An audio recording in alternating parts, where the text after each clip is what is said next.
think it was in the future I will refrain from fighting with my fellow students in the halls. Okay, so today is for AppShop case, and and there's a meeting of the Big Data Analytics Applied Statistics Club. So I have a couple flyers. So if you're interested in that, that's tonight, Wednesday 1:25.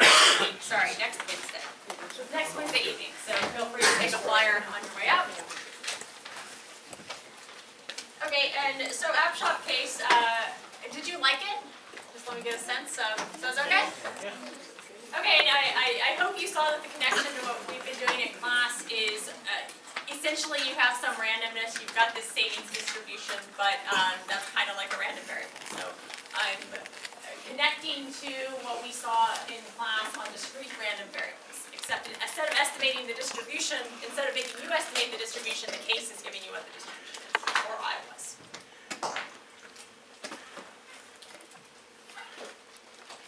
Okay, so maybe I can start with you guys.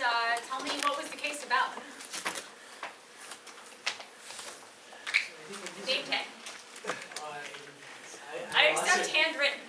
You guys can test me in a few weeks. So yeah, it was basically about a company has different choices regarding how to work with the other company.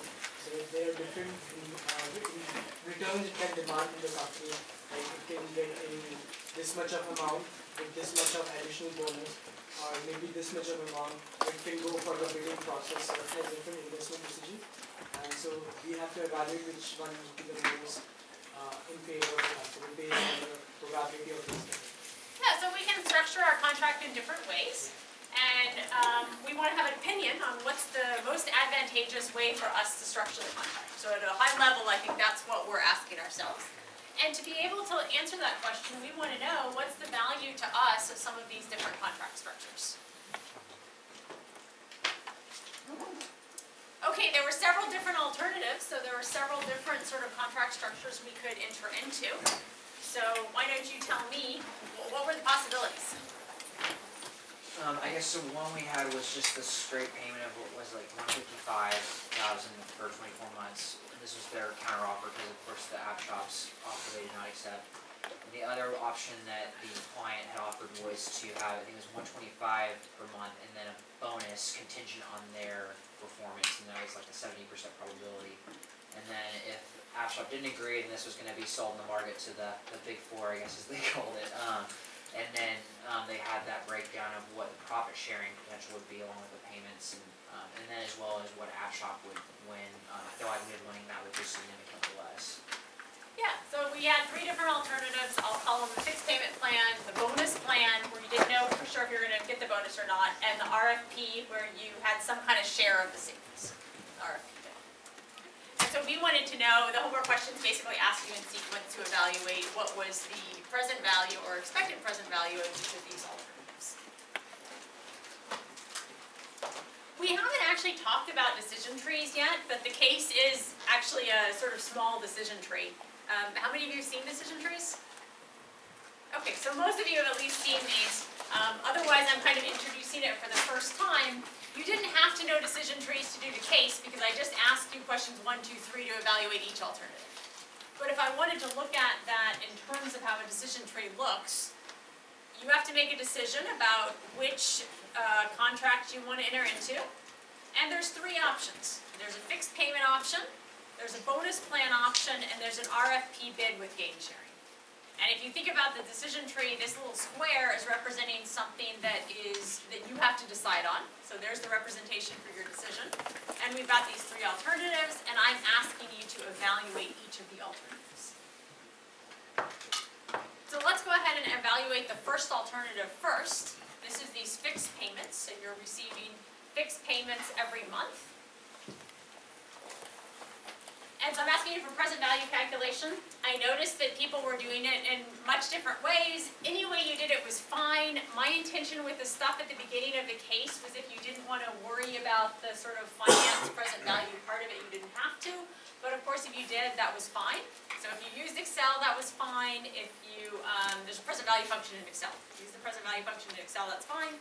If you used what I gave you, what did I give you? So I'm observing that the present value of $1 received I months in the future at a discount rate R is 1 over 1 plus R raised to the I. Agree? So if I want to sum, if I'm receiving this $1 every month for 24 months, this is my notation for sum. I'm summing this $1 received at the end of month 1 plus month 2 plus month 3. So this I is running from 1 to 24. So it's raised to the power 1 plus raised to the power 2 plus raised to the power 3 plus raised to the power 4. Okay, so that's what you're doing is you have this summation. It's a geometric series. There's a formula for that. If you're familiar with that formula, if you've heard of it before, here it is. That is what I used to get this 22.56. So I'm not expecting that you did this. I'm just telling you where that 22.56 came from. And if I use that formula, then here I'm just applying that formula. I'm getting that 22.56. And I had a couple questions, so just to be clear, I did round. It's actually 22.5673, something like that. So I think a few of you had present value, when you used Excel's present value function, you got a number slightly different than mine. That's why, because this is actually 22.56, I don't know, 73 or something like that. So no nervous on if our rounding is different. I certainly don't mind about that. Okay, so the point was if I want the present value of $15,000 a month because it's costing me $140,000 a month. Oh, I'm missing a zero there, sorry. It's costing $140,000 a month, I'm receiving $155,000 a month. So 15,000 times 22.56 is $338,004. Okay, so that's what happened if we do the fixed payment. What about if we do the bonus? So let's do the bonus, and I'm going to do this a little bit slowly. So how am I thinking of the bonus? So first of all, you've got a cost each month, right? So you have a cost each month, and that is $140,000 coming in minus $125,000. So you have a cost each month of negative $15,000. Oh, thanks. So if I want the present value of paying out $15,000 a month, well, the present value is going to be, we just calculated it, except I need to put a negative sign in front of it now. So it's negative $338,443. I think in this case, yeah.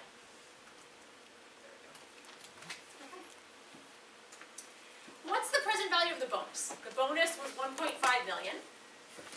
So present value of bonus. So present value of bonus is, it's 1.5 million divided by, this is received 24 months in the future. So that is 1.33 million approximately. Okay, now several people ask me, like, what about this 70%? What does that mean? You don't know for sure you get the bonus. So that's what's kind of nerve-wracking with this plan, is if you don't get the bonus, you're kind of hosed, you're negative, that cost you some money. If you do get the bonus, you're in good shape. So we have a discrete random variable here. The discrete random variable is corresponding to whether or not you get the bonus. And I wanted you to take an expectation. So we're taking an expectation. There's 70% probability that you get this bonus. If you get this bonus, then you've got this negative value that's associated with this negative cash flow stream every month, plus you get this bonus of 1.33 million. On the other hand, you might not receive the bonus, and if you don't receive the bonus, that's with probability 30%. The only thing that's happening is you're having a negative cash flow stream. Okay, and so if you do out that algebra, this is 593, whoops, 593K 102, something like that.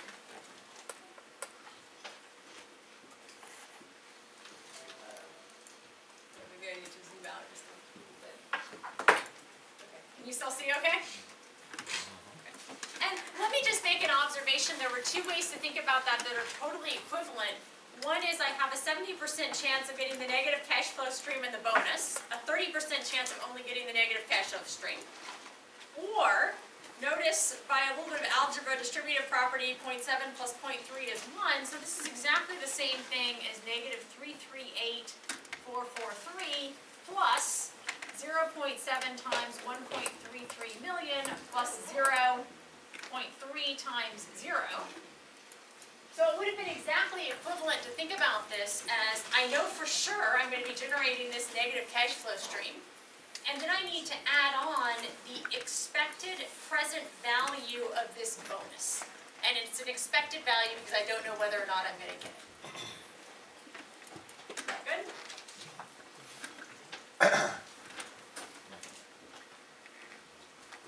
Okay, and if I want to look at it this way, if I'm thinking about the decision tree, this is actually representing a random variable. There's two values the random variable can take on. The distribution of the random variable, it's telling me with 70%, it's going to take on this present value of achieving the bonus that's 992,000. With 30%, it's going to not achieve the bonus, and that's negative 338,000. And what I'm asking for is an expected value calculation of that random variable. So I'm doing 0.7 times 992 plus 0.3 times negative 338. So if you're familiar with decision trees, that's the relationship between decision trees and discrete random variables. If you're not familiar with decision trees, this is a way to represent discrete random variables. And the difference in notation is whenever you see these little circles, you can't control it. It's an event that you don't know how it's gonna, what the outcome is going to be. When you see a square, you get to control this, you get to pick. That's your decision.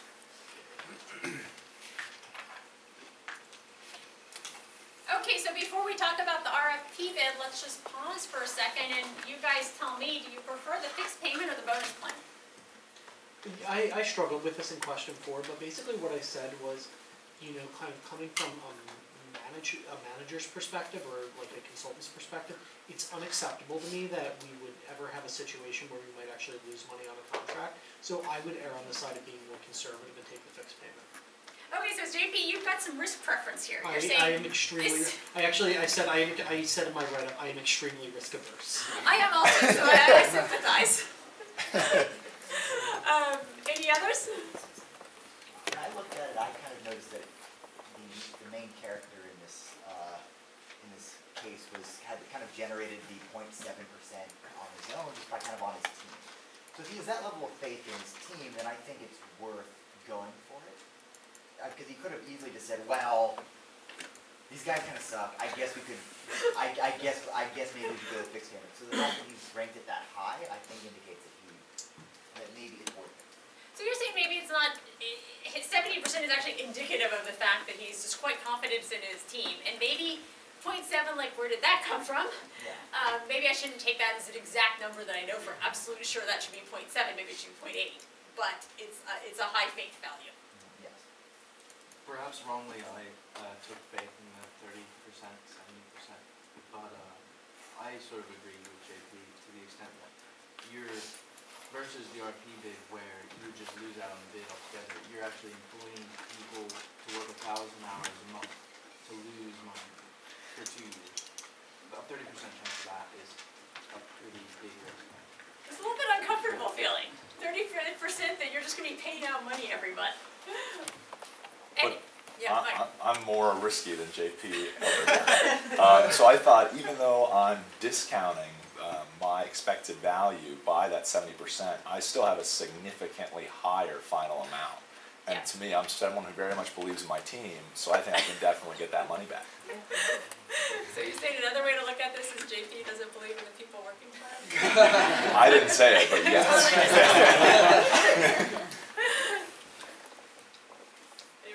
Faith? This also kind of goes to the last question where you're like, well, what are the pros and cons of using expected value?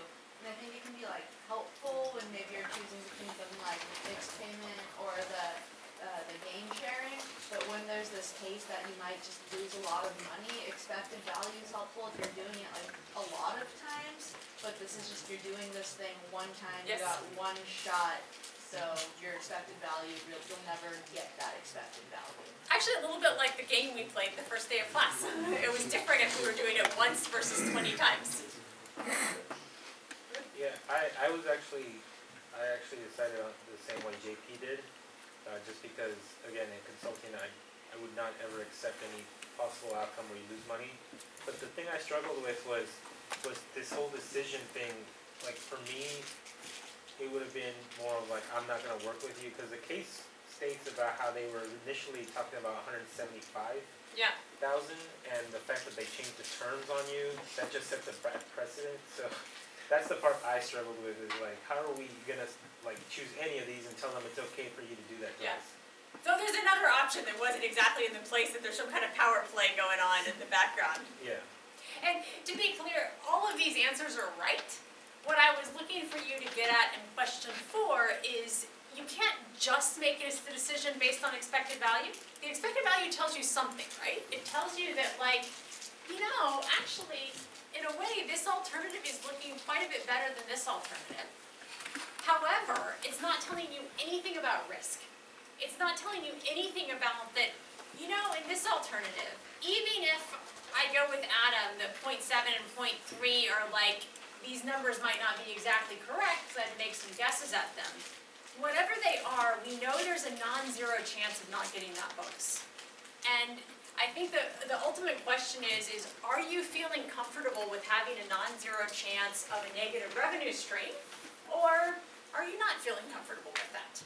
Okay, and that was really all I was trying to get you to think about in question 4, was like, when you're really thinking about making this decision, you're probably making it based on more than just this one straight expected value measure.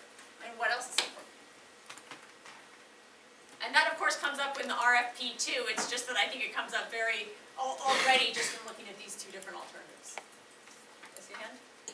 Oh, I was going to make a comment that for Clark's own incentive, because this is Clark making the decision, right? So you're saying if we were Clark, which one would we make? So with the first route of fixed payment, it's more of like, will Clark get a large bonus at the end of the year or not, right?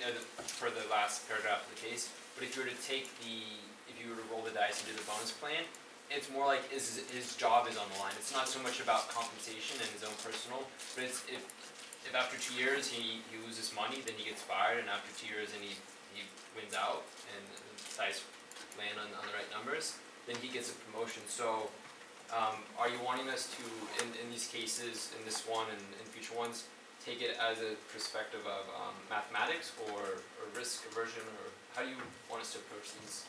I'm not going to grade you on which perspective you're taking, but I do think it's interesting to have the discussion on what the different perspectives mean. Okay. So, you know, I think what you said is actually, I hadn't brought it up yet, but that's exactly right. Like, are Clark's incentives aligned with the company's incentives? The agency Agency. problem, and Yeah, another question we can ask here is if Clark is making this decision to do the fixed payment because he himself is very risk averse and he wants to make sure that he doesn't lose money for the company, is that the same thing as what's really good for the company?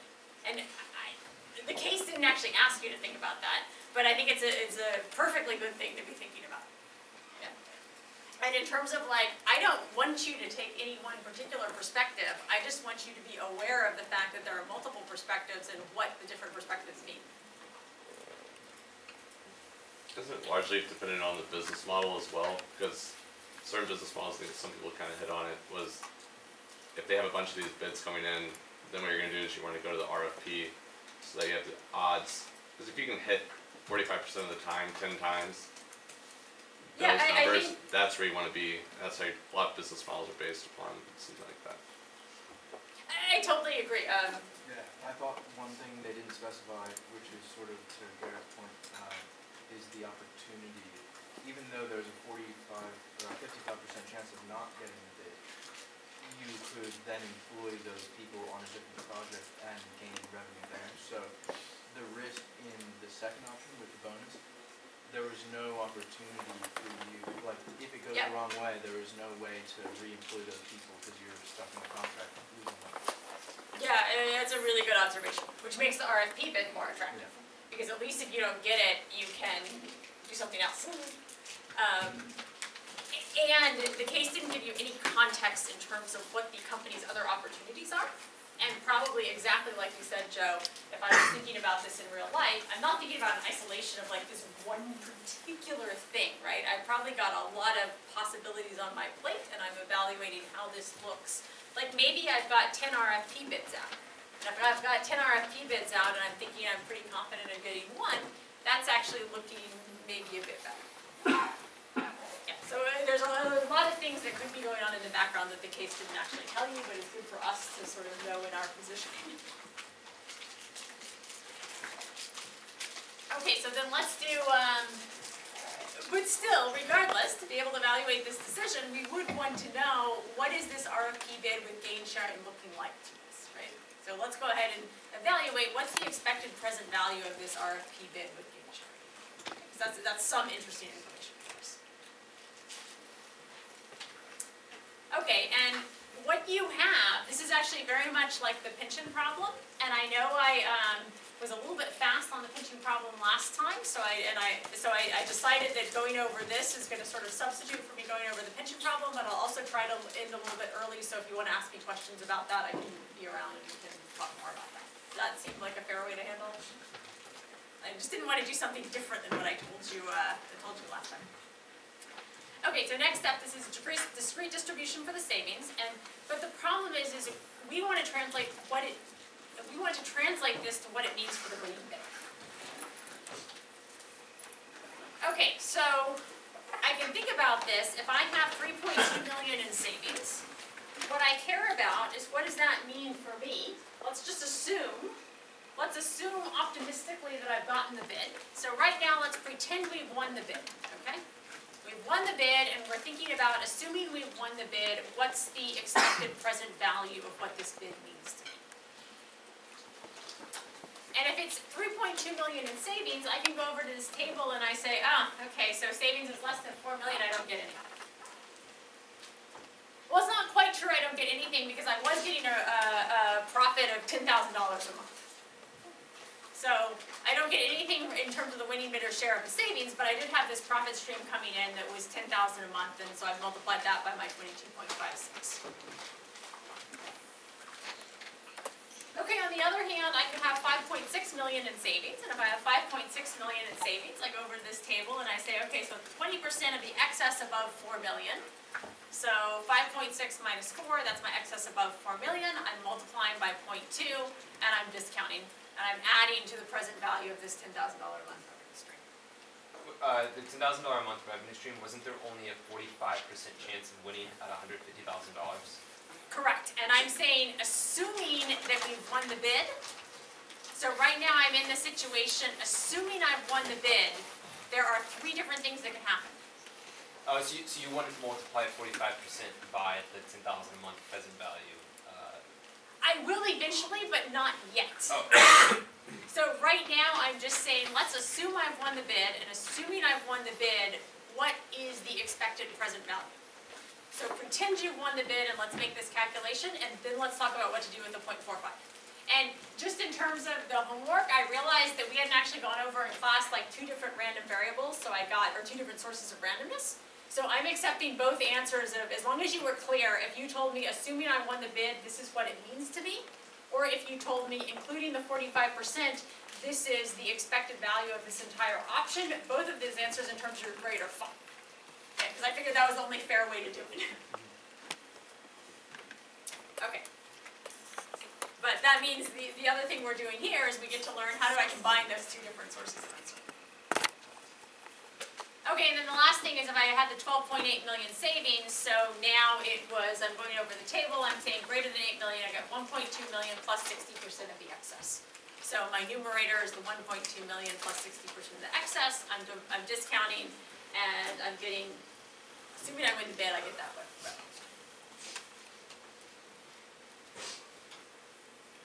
So the first thing I'm asking you for is an expected value computation.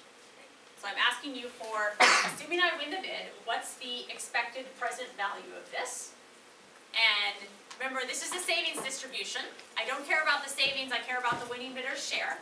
And exactly like that pension problem, what we're doing is we're weighting the different possibilities for the winning bidder share with these probabilities. So I'm doing a sum product in Excel, or I'm doing an equivalently, I'm doing an expected value computation or a weighted average. So that's my computation 1, and I get that winning the bid has an expected value of 1.2725 million.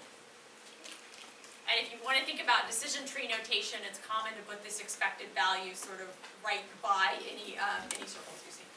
But that's what you're doing, is expected value.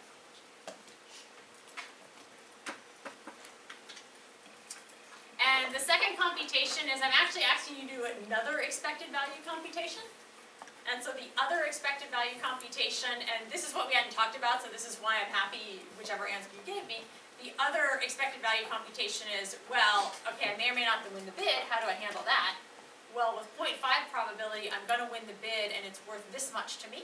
With 0.55 probability, I lose the bid and it's worth 0 to me. So I was actually asking you to make 2 successive expected value computations.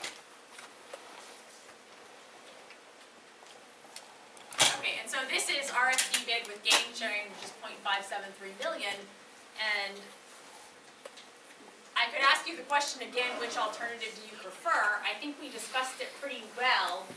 The observation I'm going to make to sort of sum things up is this is actually not that much different than your bonus.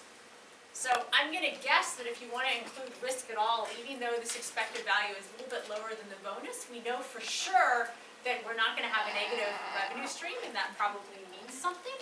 And also, as I think Mike said, it makes sure that I won't be committed for 2 years to something where I'm losing money that I can't get myself out of. Because if I lose it, I just lose it.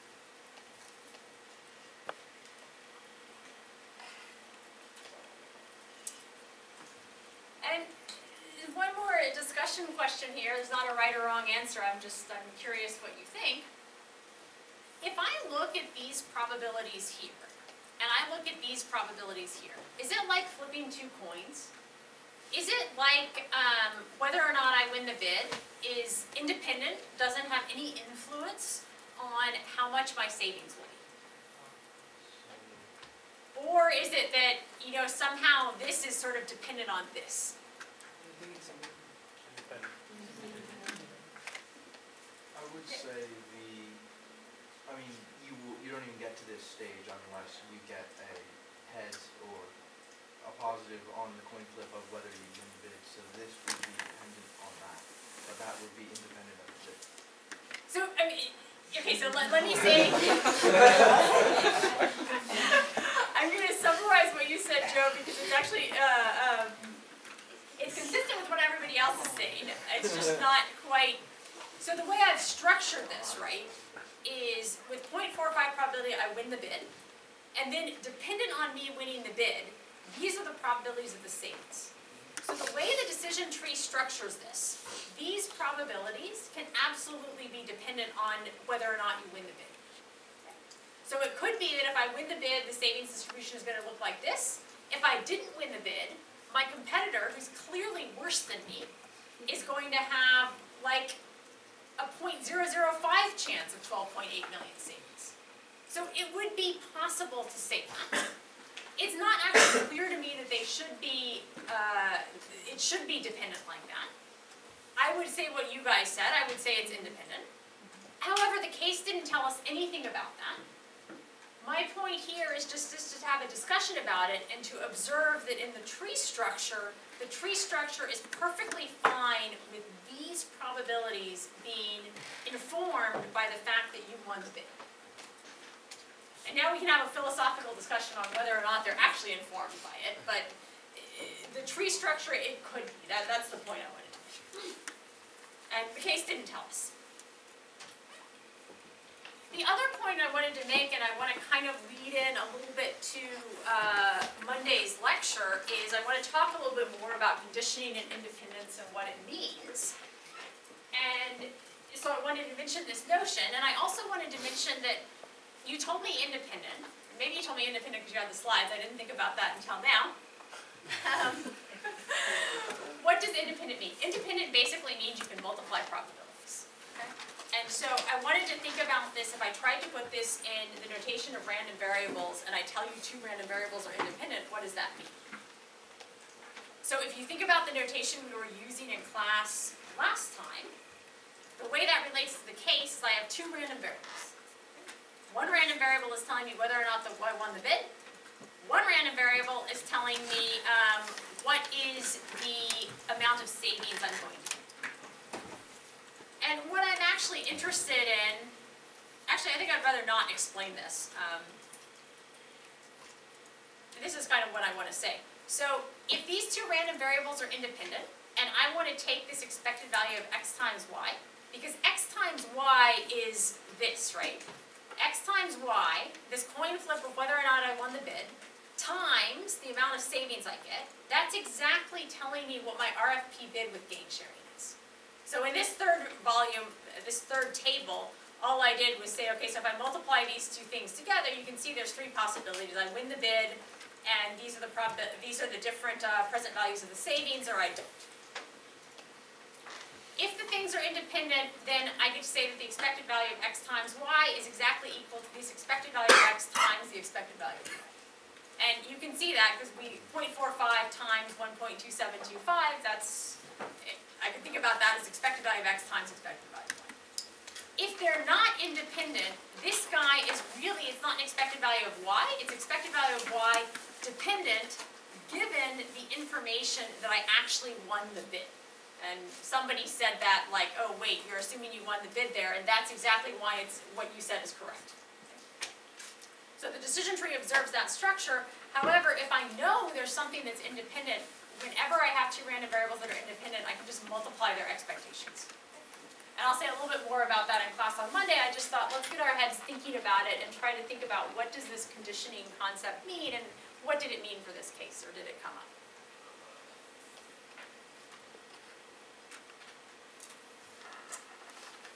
Okay, so then I had a little bit of an extension, and the first thing I have to do with the extension is I want you, there's a like app shop. There we go, app shop data BB posted to Blackboard. And what I want you to pretend, here we go, is pretend that you've done a lot of these bids before, you've done similar projects before, you have some data on what kind of savings you've gotten in the past. And so basically I believe I've given you 100 observations. I've given you 100 observations of savings that you've gotten in the past on similar type projects. And so what we're going to do is we're going to answer these same questions about the RFP bid, but instead of using the distribution I gave you, I'm going to let you use the distribution of this Excel file. And to kind of understand what that distribution is, the first thing I want you to do is just do the summary statistics and the histogram plot. And let me give you 5 minutes to do that, and then let's kind of agree on what that distribution is. And I'm purposely not giving you bin sizes for the histogram, so I'll let you experiment a little bit with what you think is the best bin size.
probably got something, actually my median's wrong because I did it with a different data set. This is a typo, this should be like 7.02, something like that. The histogram, there's not, so one observation I wanted was that the bin size matters a little bit in terms of what the histogram looks like. I experimented a little bit. You notice the case said it was a triangular distribution. So what does triangular distribution mean? What I did was I gave you observations from a triangular distribution. And I gave you observations from the triangular distribution specified by the case. So I thought, now, okay, we haven't talked about continuous distributions yet. Triangular distribution is continuous, so we're not quite ready to do the exact computation the case asked for. But we can just about do it as long as I give you the right data. So I gave you data from the triangular distribution in the case with a little bit of imagination. With that histogram, it looks a little bit triangular in the sense that there's one peak that's kind of a bit more frequent than others. The main thing you're looking for in a triangular distribution is there's one value that's kind of the most likely value, and there's a minimum value and a maximum value. That's kind of the main parameters of the distribution. And so one observation is bin sizes do matter. This would look a bit more triangular if I'd given you 1,000 observations instead of 100. I only gave you 100. Some of you may be sitting there going, okay, I don't know if that looks exactly triangular. Some of your histogram plots may look more or less triangular depending on what your bin sizes are. But you can now take it as a fact of you did have 100 observations from the triangular distribution that was specified in the case. So, let's do the case in the sense that you've got observations from a triangular distribution. You don't have to use my made-up distribution anymore. Now, what is the expected present value of that RFP bid using the observations that I've given you in this file? How are you going to do that?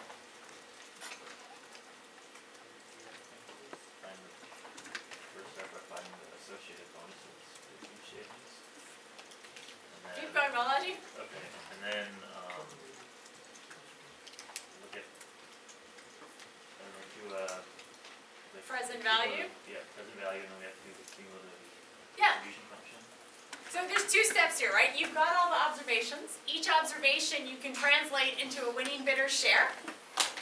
And from the winning bidder's share, you can find a present value. So for every observation, you can find what the present value of that observation was to you. And I tried to kind of put this in the slide. And because I'm emphasizing the connection with probability, I'm going to have you construct the PDF and CDF also. So if you go to the worksheet empiric distribution, the first thing you want to do is you want to order your savings data. And I want you to order the savings data because the CDF is always on ordered data. Right? The CDF is increasing as the value increases. And so you first want to go to, you want to copy and paste the data over here. You can go to data sort, and data sort will give you a way to sort the data from minimum to maximum. You can construct your PDF. There's 100 observations, so that's 1 over 100. You can construct your CDF by adding the PDF, exactly like we did in class Wednesday.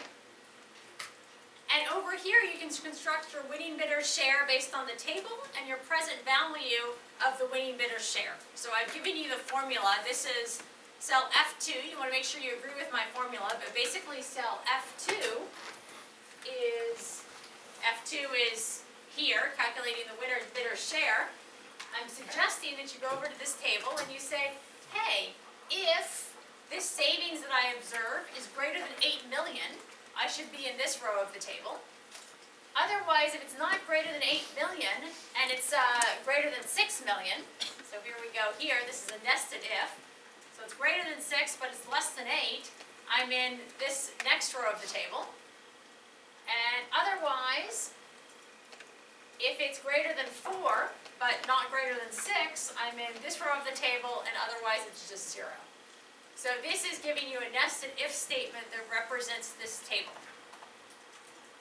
And then once you have that, you can construct your present values. So my suggestion is, why don't you go ahead and do the case from data using the distribution given to you in the case, basically. And maybe I give you, 5 or 10 minutes to do that. As always, feel free to talk to each other. Is that clear?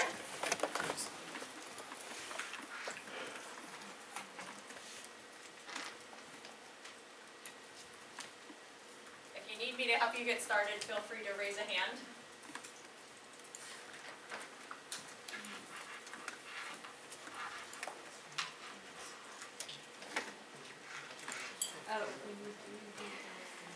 Okay, so there's 2 ways you can do it. Oh, so you did it using Instagram function in Excel? No, I just didn't. Okay, if you want to make a new chart, then you highlight the frequencies, or just the frequencies. Don't highlight that one, just highlight it.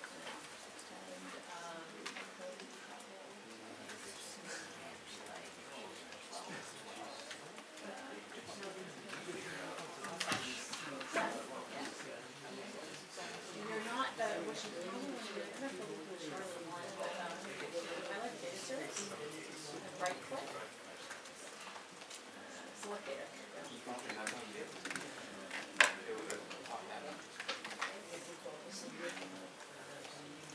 Yeah, I think it's better the scatter plot. Yeah, so do the scatter plot, and if you do the scatter plot when you do the select data, it'll let you highlight those bins so that you make sure you get those. Thank you.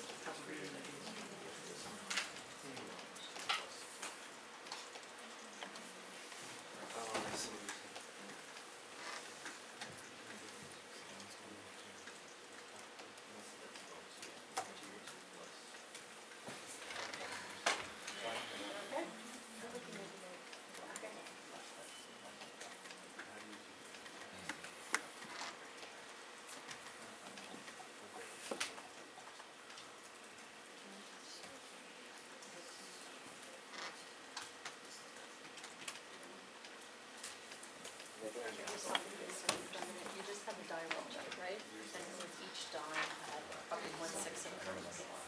So if you go back here, probably like a PDF. So that's like your PDF, and you have 100 data points. I'm assuming each has probably one of record elements. So that's like the die roll, except you've got 100 separate dots. And then over here, you know, it's 16606 as the units. So that's what you're doing with the CDF. The die roll you're doing. Does that help? Oh, I don't know what I'm doing, so I'm not the best person to look at here. How is it, I'm clueless. okay, so Yeah. where is it? Okay, so, so you've already ordered the data, so. That's Excel not skills, cool. I'm on. Beyond that is where it goes a little fuzzy. If I assume each of those observations are equally likely, what's the probability of occurrence of any of them? 1%. Yeah. There's 100. Okay, so Yeah. there's your PDF, 1/100. Okay. And so, can you explain to me the PDF again? Actually, I should have said PMF, it's probability mass function, and it means the probability that that value will come up. Okay. So then that would just be 1/100 because there's 100 options. Okay. So all I'm doing is a frequency of occurrence. Okay. And maybe I should say relative frequency because I'm normalizing it. Got it. This is a cumulative. So this is just counting the frequency that observations are less than each of these values. So you've got 1 observation less than 3.69. You've got 2 observations less than 3.9. You've got 3 observations less than 4.22. Okay. So that's why that one's summing. So this is like the frequency of occurrence of each of those observations. And this is the frequency that you get less than or equal to each of those numbers. Okay. Got it. So basically this would be like a count if function. Yes. Okay. Or if you, since you've done the PDF, you can also just sum. Okay. I mean, in this I made it easy for, yeah. I see what you mean. So almost for this PDF, I just summed that one, but then for the next one, I'd sum. Oh, yeah. Correct. Okay. Yeah. Got But it. if you wanted to do a count if and ask for the frequency that observations are less than or equal to 3.9, you can do it that way. Okay. Got it.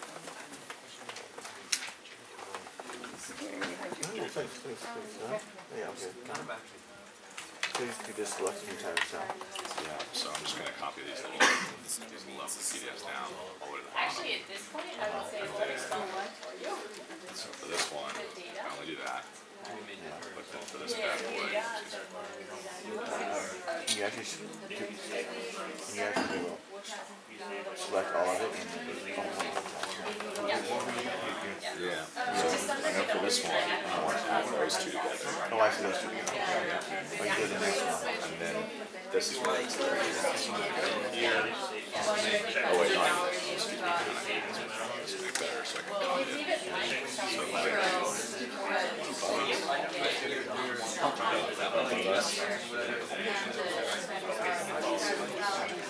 That's my feeling, but there's not, it's an art, not a science. It's sort of back and forth. Sometimes, this one. yeah. Basically, I can just Sometimes I like this.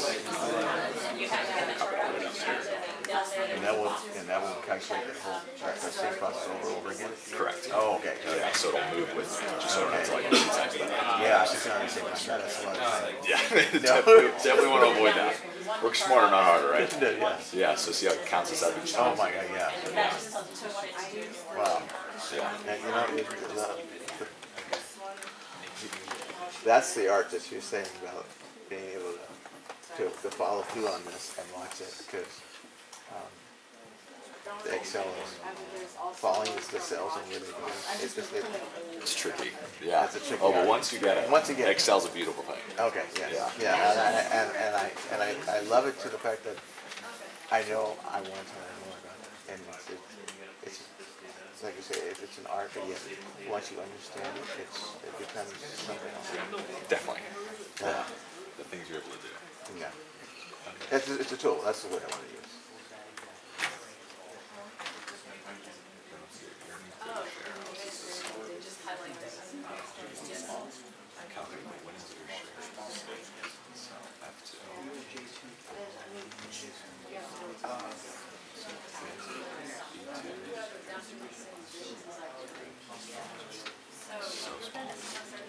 Oh, I'm going to put it on the screen. So there's two things. And I see somebody says cell G3. Oh my God. Oh, I see. Oh, I see. Oh.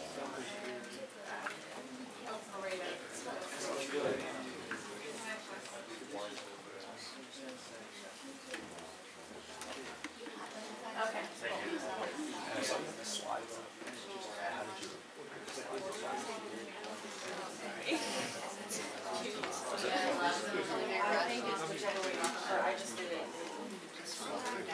Yeah. Or,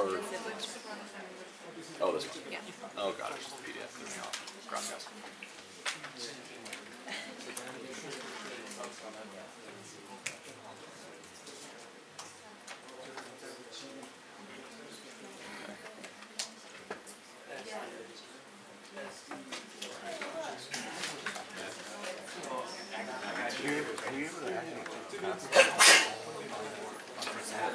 That's a great question.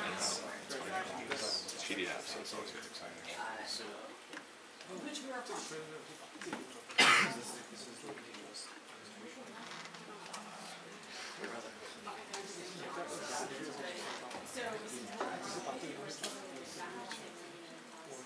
Aha!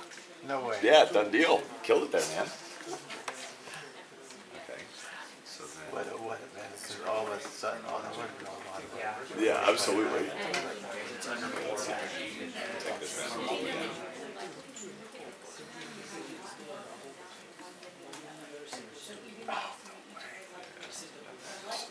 So this is for G. Okay. This is for G. Okay.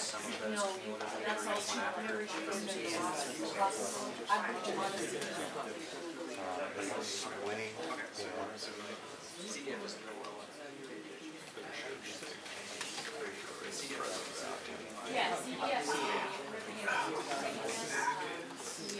So F2 divided by D is that.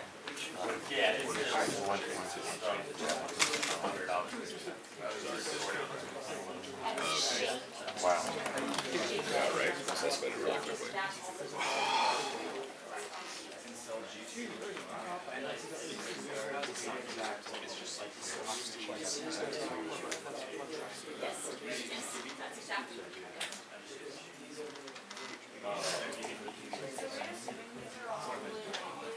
Yes. So whenever you do an empiric distribution, you're assuming every observation is equal to likely. But you'll notice that even though all these observations are likely, they're concentration. So for a linkage histogram plot, there are some values you get more values that are around like 6, they're around 6 and around 4. So that's why this It's like a little magician deal. Hey, there we go. Yeah. Okay, cool. So I'm good with you so far. And then multiply by 0.45 times that bad boy. Who? Yeah, got the same as you. So either we're both wrong or we're killing. It's 50-50 is that the probability.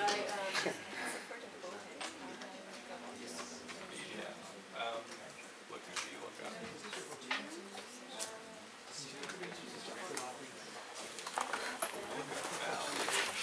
Oh, that's easy. You can do this. Yep, so we something like your calculations. You're not calculating.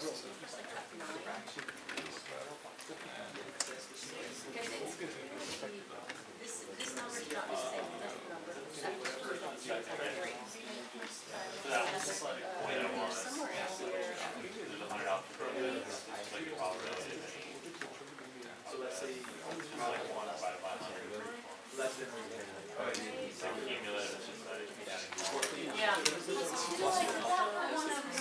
Sorry.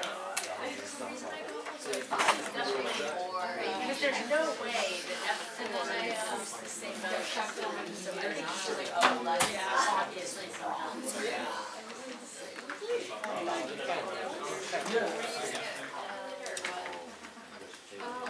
I tried this thing using online present value calculator, and then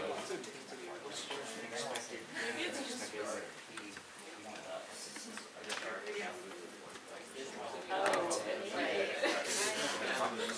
yeah, like it is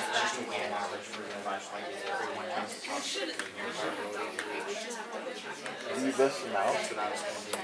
Say it again. Do you miss the mouse? Kind of. Yeah. Yeah, I try not to use the mouse when I'm doing Excel stuff. Though. Oh, yeah? That's always my goal. I don't know how well it goes. But no, that seems to be, you're pretty, Exactly. There's no of truth. oh. Where's that? Where's the? Not available. Oh, no, what? Wait, hang on. Yep. Well, I did not know.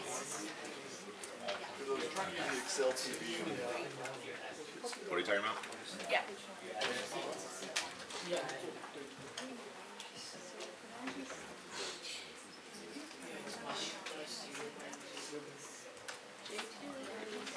Oh, you mean it's not available as, not the function was available? Yeah, like I must have it incorrectly. That looks for value, no left, upper, So I don't think we're going to share correct. That's one thing that's happening. Because we're not doing the same number. This should clear, oh, this isn't ordered there. You can order that then. Got it then. Okay, so maybe ordering is gonna change, but it does look like we've got exactly the same formula.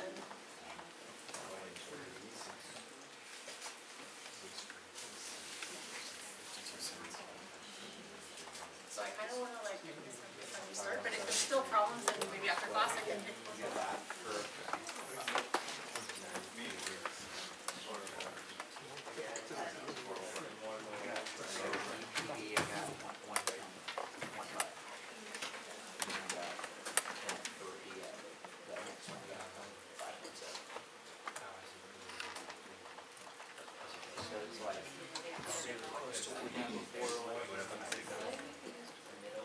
No.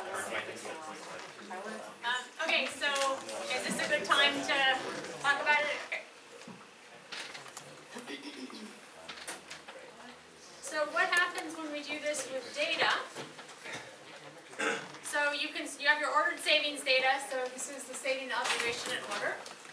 I'm assuming each observation is equally likely, so this is 0.01. And a couple of you asked me very astute questions, which was, wait, why are these equally likely? So two things. Yes, we are approximating a continuous distribution. So you are approximating a continuous distribution with data. It's never going to look exactly continuous, right? There's no way I can give you all possible values in a continuous distribution, so we are approximating it. Why is it fair for me to say all of these are equally likely? Well, notice all of these values are equally likely, but go back to your histogram plot.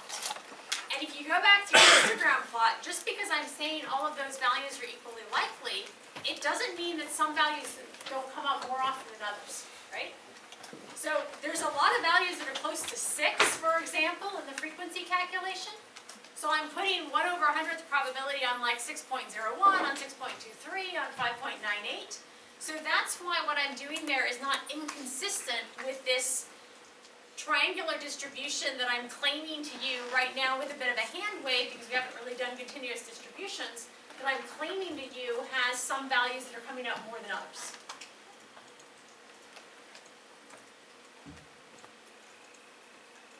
And so the CDF, I'm again just summing the PDF. So the thing is, here we are approximating a continuous distribution. You've got a sample of data that's coming from a continuous distribution. It's never going to be exactly continuous because I can't give you all the values. Does that make sense? Okay, so just, I thought that was a good question, and so I wanted to say it. Other things, so winning bidder share, so for each of these savings datas, I'm calculating the winning bidder share according to the table and according to this formula that's on the slides, so I think it's easier to see on the slides. And then I'm making the present value calculation. With the empirical distribution, can you do that with any type of distribution? Yes, yes. So anytime I say empiric distribution, I'm assuming that you have data. I'm assuming that you are assuming all the observations are equally likely, and you're looking at the frequency at which each of these observations are occurring below a particular value. And actually, I'm going to say one more thing. The main assumption I'm making is that there's not a dependent structure between the observations. The main assumption I'm making is that each one is sort of like a dipole. And we'll talk about more about dependent structures next class. Okay, so then after you get your present values, you do an expected present value, and then you multiply by 0.45 to get your expected RFP present value. So this 1.15 is the present value, assuming that you've won the bid, but you only have a 45% chance of actually winning the bid, so this 0.517 is taking into account the fact that you only have 45% chance of winning the bid. So here, this expected present value, it's either an average of column G, or you could think about it as, or it's a weight, it's a sum product of the PDF values and the present value. And I thought this was a good time to, there's a question that came up in last class that I think I didn't really answer explicitly because I thought we've already done the lookup that I should have, so I thought, well, this is a good time to answer it. And it's going to be a small little diversion because it turned out that answering it is not quite as easy as I thought, but my bonus question to you, so first just tell me, is if I wanted to look up the median using VLOOKUP, how would I do that? So not the median command in Excel, but if I wanted to look up the median of this CDF using VLOOKUP, what would I do? This was the question that came up in class last Wednesday that I didn't answer too well. VLOOKUP, selecting that range, and then choosing the... So I'm going to be looking at 0.5 I want to look up. And you said selecting that range, so I'm going to select from D2 to G2, say? And shift control down? Yes, and yeah, and then column. And then it's, let's say I want the last column, right? So that's 4. Yes. Okay. So are you guys happy with, I got VLOOKUP, the first argument is 0.5. The first column here is the CDF values. The CDF values are 0.1, 0.2, 0.3, 0.4. Median is 0.5, so I'm looking up 0.5. Then I'm highlighting the table I want to look up, and then I'm saying I want column 4 of the table. So, just thought. Say maybe, make it 1 instead of 0. Like, Make what one instead of 4, comma 1. Oh, okay, so what's that last argument doing? The last argument, if you say it's whether you want an exact match or an approximate match. Actually, a lot of times in the CDFs, you want the approximate match. And this one, it won't matter because our CDF is exactly 100 observations and it's 0.01, 0.02, so we know we'll hit 0.5 exactly. But in some CDFs, you know, it may not change. If it doesn't change at the 0.5, then you want an approximate lookup. And note that if you're doing the approximate lookup, you do want to make sure that first column of the table is ordered. Now, the reason I said this would be a little bit of a diversion is because, so I did this, and this is, I'm going to call it median 1, and I got 0.89554. Is that what you guys got to? So let's check that. I like to make sure that, like, let's just double check. So here's 0.5. That's 0.928. I just looked up the value associated with 0.49. What is going on?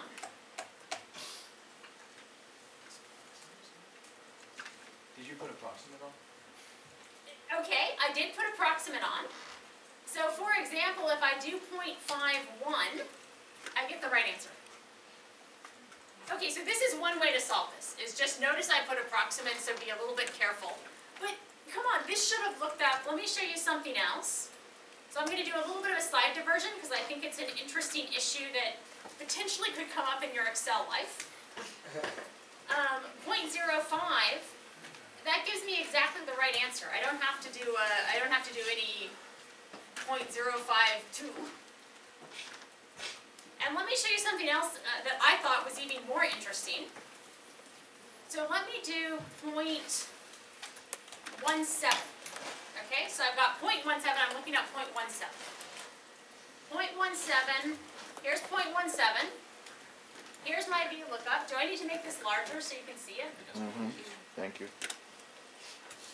Okay, so, but if I make it larger, I don't have enough, there we go, okay. So 0.17, this is right on, right? 0.17, my median is 0.448. It's exactly this 0.17 column in the table. We're good? Okay. Now I'm going to change it to 0.18. That number doesn't change. Anyone want to tell me what happened? 0.18 is the first argument of my VLOOKUP is returning exactly the same value as 0.17.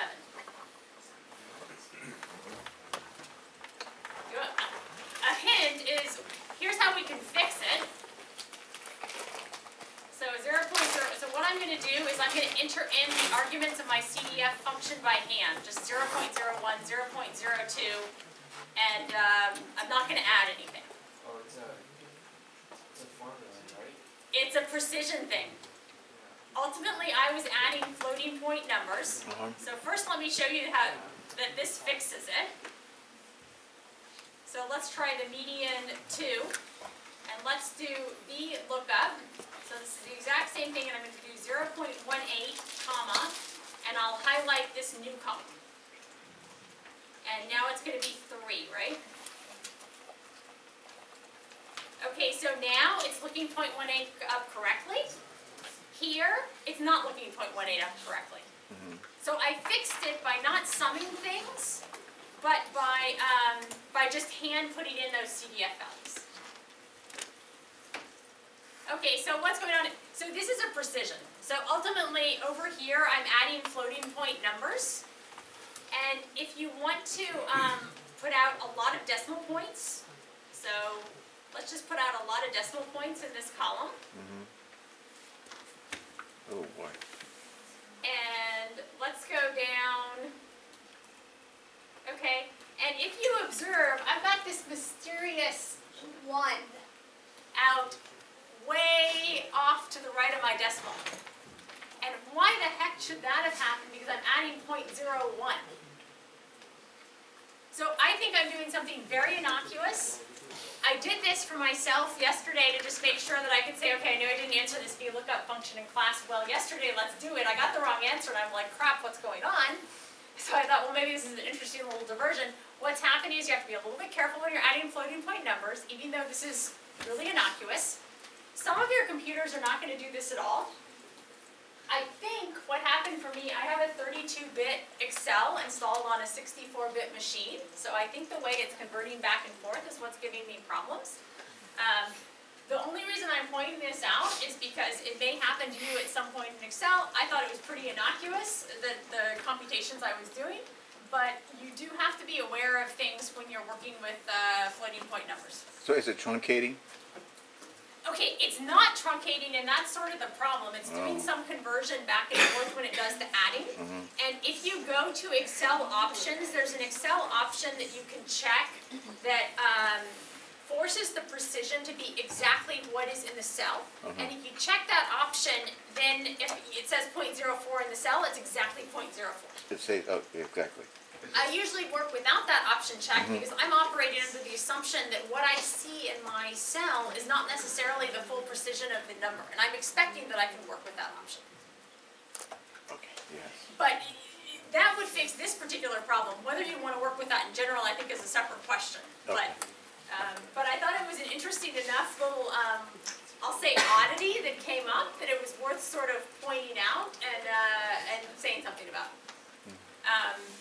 Okay, so there's two things that, the ultimate thing you should have gotten out of this is that I have now officially answered the question from Wednesday, which is, how do I use VLOOKUP to look up a median when I've got the CDF values, using the CDF values? Is that good? Okay. Okay, so that's what I wanted you to get out of it. The other diversion was because I thought that was such an innocuous little thing to notice going on in Excel that actually caused some problems. Okay, I do want to ask you a question, so a little bit more discussion on this problem. Go back to the data, and when you did your summary statistics, you got a mean of 7.2. Yeah? Okay. So let me do a calculation for you. You got a mean of your empiric saving distribution that's 7.2. And if I look at the winning bidder's share of savings, okay, let's say this expected savings is 7.2. I can look up 7.2 on my table. I've got my table, so I can look up 7.2. It comes between the 6 to 8 million range. And if I do that lookup, it should be, okay, so 7.2 minus 6 is 0.4, times 40% plus 0.4. This is the amount the winner is going to get. The denominator discounts it back. I add the present value of that cash flow stream, and I get 1.006 million. If I do 0.4 times 1.006, I get 0.453. That's not what we just calculated. What's wrong? Is something wrong here? Is this what you should expect? What's going on?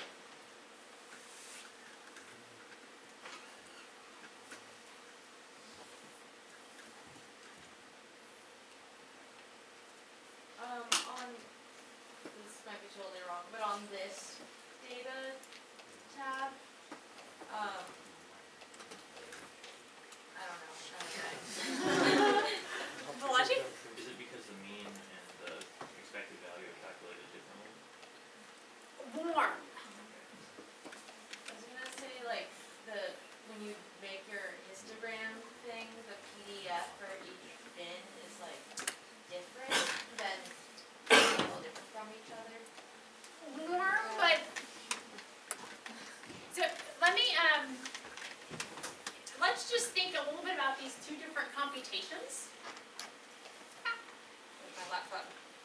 Okay.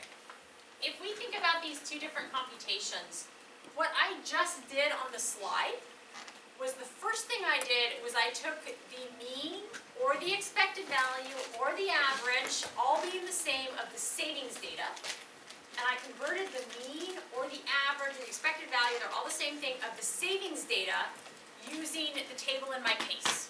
And then I took the present value of it. Okay? That's the method on this slide. What you just did in the past 10 minutes was for every single savings data observation, you converted it to a present value. And after you converted it, you took the mean of the present value. So in one case, you took the mean first. In the other case, you took the mean second. That is not the same. So there is something wrong with this computation. What's wrong with it is you can't first take the mean and then apply a function to it. You've got to take the raw data, convert every element of the raw data to whatever your thing is of interest. For us, it was the winning bidder's share of the savings, and then take the mean. And in slides, if I want to think about this in expectations, I've tried to think about it in two ways. One is the specific thing you're doing in the Excel file. The other is what it would mean in terms of these expectations. So if you think about what you first did when, I gave you sort of 10 or 15 minutes and you all worked, you said, here's this random variable, the savings. She's gave us 100 observations on savings. For every observation, I've converted it to this random variable y that's giving me a winning bidder's share. And then I've taken an expectation. And when we talked about expectation in the last class, I said something like it's linear. So what the hell does that mean? Well, that means that if I look at this, it's perfectly fine for me to take the expected value through and say, well, this is the expected value of this function of the savings. G is exactly what was in the table. So I've plotted G here. G is exactly consistent with the table, and it's telling you get 0 if you're less than 4, you get some amount if you're between 4 and 6, you get something else if you're between 6 and 8, and you get something else if you're more than 8. So I'm just plotting the table here for your convenience. So this one is absolutely okay. This one is not okay. We can't say that when I take the expected value of this table applied to savings data, that that's the same thing as the table applied to the expected value of the savings. This calculation here on the right side is giving us 0.453 million. This calculation here is giving us 0.517 million. So this is absolutely not correct. Anytime you've got some kind of function of an expected value or a function of a random variable, you have to be really careful. Because you can only pass these means through if you have something that's linear.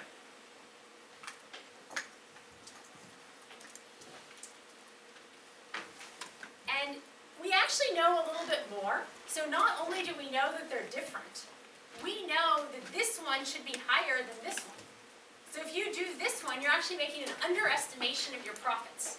And the reason I know that is because if I look at the function in this table, it looks convex. What does convex mean? It looks a little bit like a bowl. And because it looks like a bowl, I know that this one should be higher than this one. So if you want to do this, which is a lot quicker and a lot easier, right? It took a lot more to go through all the Excel. You can do that. It's an approximation. And not only do you know it's not exactly correct, you know it's not correct because it's underestimated. So that's kind of useful. And this is actually something famous. It's called Jensen's inequality. And Jensen's inequality states if you have a convex function and a random variable, and I want the expected value of the function of the random variable that is greater than or equal to the function of the expectation.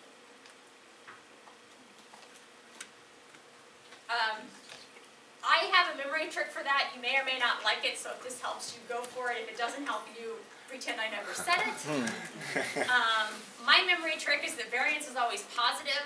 I know variance is expected value of x squared minus ex squared. Squared is a prototypical convex function. It's a bowl.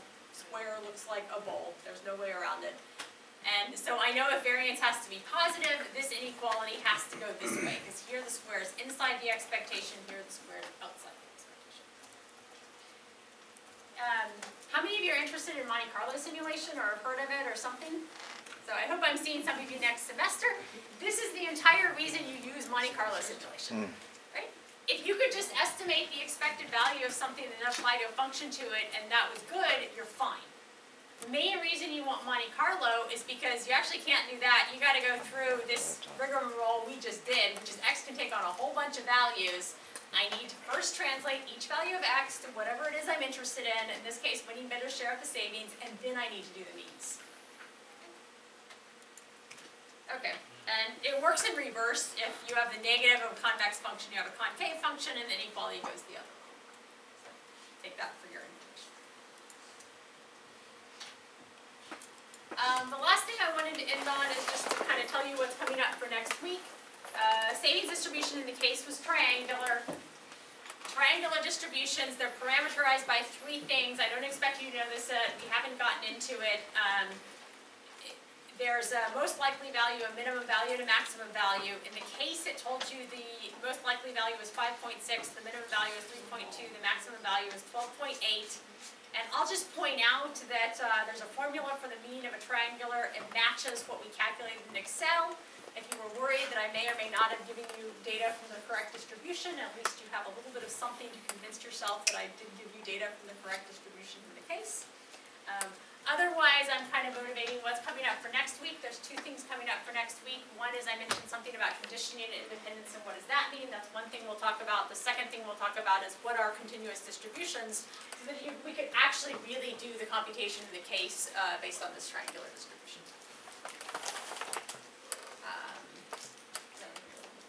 So this I'm just observing that what we actually wanted to do was calculate this last leg with the continuous triangular. We don't know how to do that yet.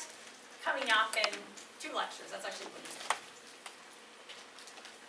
And what have we learned? So what I'm thinking now is we're pretty comfortable with discrete random variables. We're pretty comfortable with discrete random variable calculations. And in particular, a lot of this class was really about functions of random variables. So I would give you the savings. You didn't care about the savings, you cared about translating it into the winning bidder's share of the savings. And when I say function of random variable, that's what I mean. You didn't care about the savings random variable, you cared about your or AppShop's share. So I'm expecting that for discrete distributions, that's looking pretty good. And you've seen this Jensen's inequality. So you know that if you take the mean of that savings column in Excel, you're not going to get the same thing as if you take the mean of the column in Excel where you translated each of those savings observations to the present value of the winning bidder's share of the savings. That's, and next class we'll start talking, actually I have this wrong, I think we're going to start talking about conditional probability next class. So next week we've got conditional probability and continuous random variables. And I think we don't have extra time. So. Right on.